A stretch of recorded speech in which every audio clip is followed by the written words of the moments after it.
All right. Starting this one off with burnt fingertips and my hand got caught in the wire wheel. Don't wear gloves. But today, I've done a lot of work. As you can see, I've already done this cab corner. It's just going to be a rinse and repeat on the other side. So I'll show you kind of how I did that. And then I am working on the drip seal. And a lot of it, again, is back to kind of how we did the floors.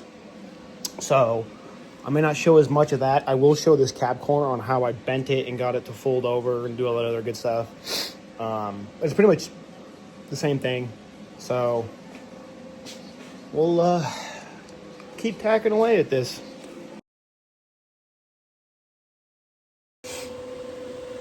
Okay, so how I did the other side was exactly this. I know that this is rotten and needs to come out.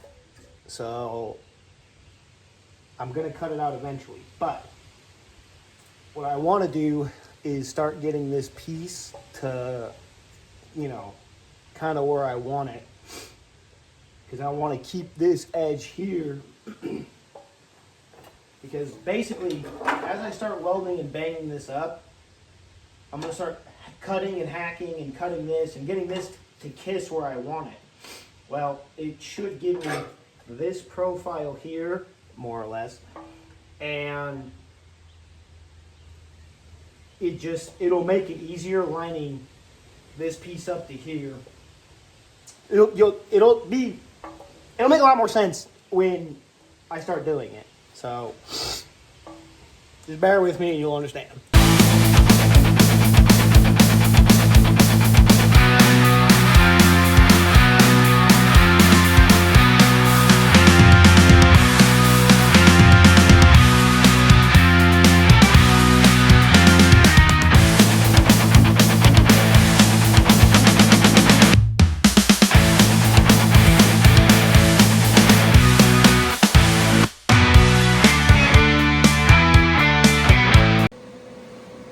Okay, so I got this tacked in here, right? So like I was saying, now I'm gonna focus on bending this up before I bend it over. Because what I want is I want this to give me the rigidity to bend this over. Because right now this is like kind of flimsy. So if I start bending this, it starts picking up this inside right here. I don't want it to do that. Like I said, I know this has to come out. So just like I said, over time, bang, tack, bang, and tack.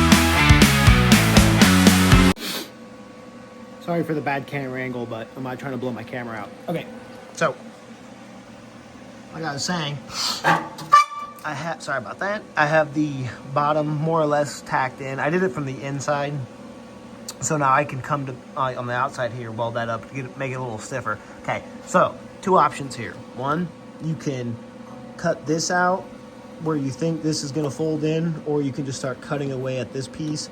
I am going to cut away at this piece to get it to fit better. And then here I have this, but like I said, I got to take this out. So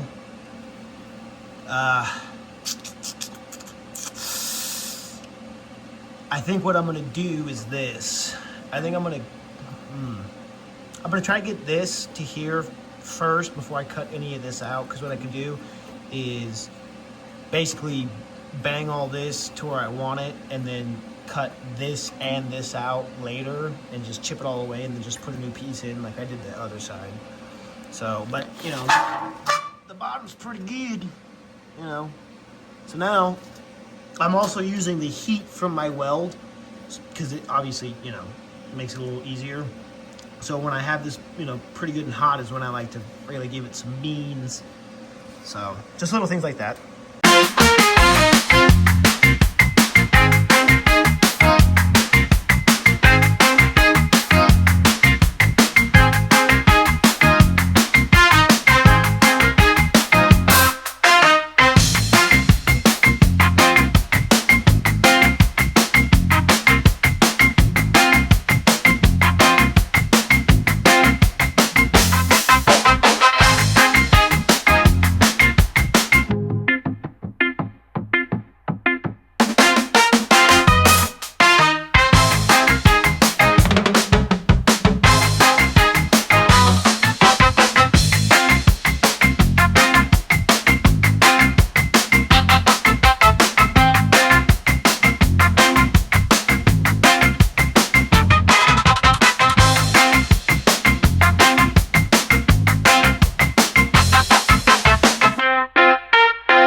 Okay, so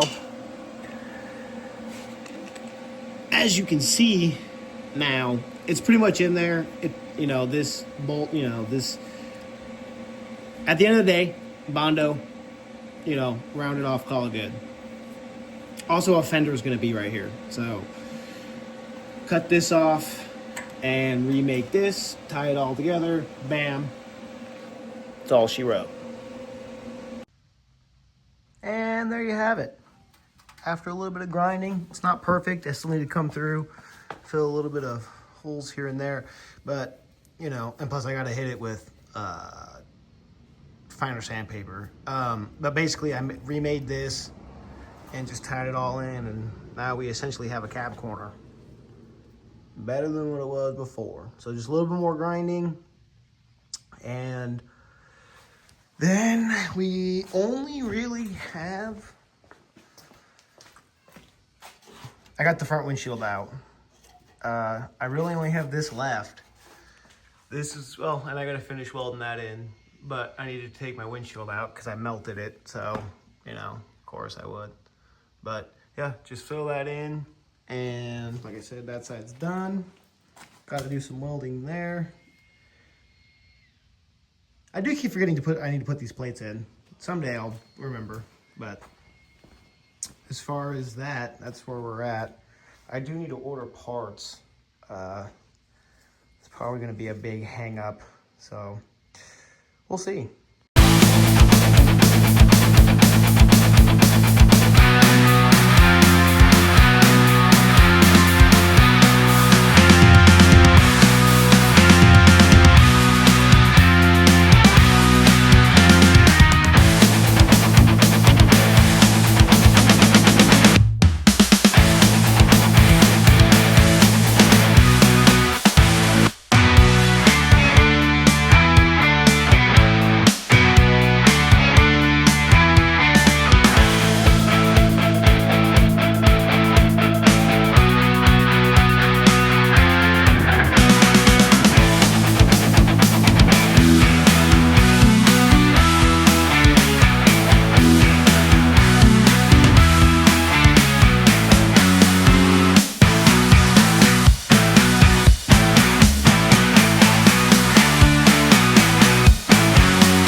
Okay, so I've cut out what I needed to cut out. And with tape, I made some templates. So we're there. But one thing, I was trying to make this one piece, but I decided to not do that because I need to make this inseam here. So what I'm probably gonna do is tack that on there. You know, tack it here, tack it there. And then I'm gonna cut this off. And then I'm just gonna make another piece that comes in here, and then I'll just fill this in with weld and I'll grind it to make it all look like one piece. And I'm probably gonna do the same thing here. Cause it's kind of hard to see, but there's this like, it kind of does like this like swooping motion right here. So, yeah, I don't know. I may tack this in here and try to bang it out, but I doubt that's gonna work. So just for the ease of things, I think I'm just gonna make it into 3 pieces. This one, maybe do a 90 on this one, I don't know. And then this piece here. So we'll see how this goes.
All right, I think I bit off a little more than I can chew with this one, but that being said, like I said, I'm gonna grind this off, and then I'm gonna take a grinding the hard disk and just make this groove here, and then I'm gonna put another piece of steel here and just try to just as much as I can. This has given me quite the battle, and I'm using this side as a reference, but it's like I wish I had that kind of skill, but you know, learning process, little learning curve here. But that being said, again, come in here, I'm gonna just do my best grinding to get it as close as possible. Again, body filler. I'm not trying to bondo this whole thing to death, but there's just a point where you just got to do what you got to do, and then I can finish this up here, and we should be wrapping up body work here. Stay tuned. All right, so in my infinite wisdom, I probably should have done something way different, but this is where we're at, and this is where my grinding skills should come into play. I'm gonna fill that in, and then I have, I believe, enough of the profile where I should be able to get this edge back in there and grind this edge back in, and just, you know, having faith, having a good old boatload of faith. So we'll see how this turns out.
And this is sort of the idea. I don't know if you can really see, but basically I put that groove back in there, right? And I'm just trying to keep this profile. There is a little like indent in this right here that I'm trying to keep for the most part, but it kind of dies off and flares out, especially on the, you know, that's how it is on the other side. So, just acquired that to make this a little bit easier. I will say I am getting lucky in the sense of like, this fits in there pretty good. So there is a little saving grace. I do need to come back in here and fill in just a little bit more here and fix that right there. But again, for the most part, like I think I'm getting it. So we'll see. All right, a little bit of an update. Hand still absolutely barbecued. I was out of town a couple days, and then I just got sicker than a dog. So, but I got updates. Front end, it's gone. Not dealing with it. By the time I get parts and everything else, I'm still stuck to 1964 staring. Why would I waste my time? Why would I waste my money? They have a kit that I've been hesitantly staring at for 2 weeks, which is it's this TCI front suspension kit. Basically comes with everything that I'll need for a complete front end. But it's just like, I know I need to do it. Like, I know I need to. But I just don't really want to spend the money, but I'm going to. So once we get this, that'll tell me, not tell me, but it'll basically, I'll know my options when it comes to doing everything else, power steering, everything else that I want to do. Might need to get motor mounts, because these ones that are on here, they'll work, but not my favorite. I'd rather kind of go with something a little cleaner. So I think I'm going to order this up today. I am going out of town. I think it's on Friday. Yeah, I'll be out of town Friday to Tuesday. So, another thing, I don't want this sitting on my front yard for 4 days while I'm gone, because I necessarily don't have the best luck. But that being said, I may be caught between a rock and a rusty truck here, because until I get this, I don't really want to order anything else until I know exactly where I'm at. Because if there's one thing I hate, it's wrong parts and waiting for the right ones. Not a fan. So I guess we gotta just bust the checkbook out for this one. Good googly moogly.